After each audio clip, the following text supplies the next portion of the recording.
அதிமுக கொள்கை அடிப்படையில் நடக்கும் கட்சியானால் திமுக கொள்கையை அடமானம் வைக்கும் கட்சி என கூறியுள்ள எடப்பாடி பழனிசாமி, கூட்டணி என்பது தேர்தல் நேரத்தில் அமைப்பது, அவை நிலையானது அல்ல எனவும், கொள்கை என்பது நிரந்தரமானது எனவும் விளக்கமளித்துள்ளார். 99ஆம் ஆண்டு திமுக பாரதிய ஜனதா கூட்டணி வச்சாங்களா இல்லையா? வச்சாங்கல்ல. அப்ப மத்தியில பாரதிய ஜனதா ஆட்சிக்கு வந்தது இல்ல? சொல்லுங்க. அப்போ பாரதிய ஜனதா ஆட்சியில திமுக அமைச்சரவையில் பங்கு பெற்றாங்கல்ல? அப்போ பாரதிய ஜனதா கட்சி நல்ல கட்சி. 2001 திராவிட முன்னேற்ற கழகம் பாரதிய ஜனதா கூட்டணி சட்டமன்றத்தில் இணைந்து போட்டிட்டாங்கல்ல?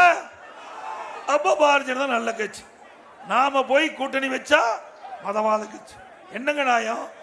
நான் ஏற்கனவே சொல்லிட்டேன், கூட்டணி வேற கொள்கை வேற. அதிமுக பொறுத்த வரைக்கும் கொள்கையின் அடிப்படையிலே நடக்கிற கட்சி. ஆனா திமுக அப்படி இல்ல, கொள்கையை அடமான வைக்கின்ற கட்சி. கொள்கை அடமான வைக்கிற கட்சி. அண்ணா திமுக ஒருபோதும் தங்களுடைய கொள்கையிலிருந்து மாற மாட்டோம். கூட்டணி என்பது தேர்தல் நேரத்தில் வாக்குகள் சிதறாம நிற்கின்ற வேட்பாளரை வெற்றுவதற்காக அமைக்கப்படுவது கூட்டணி. கொள்கை என்பது நிலையானது.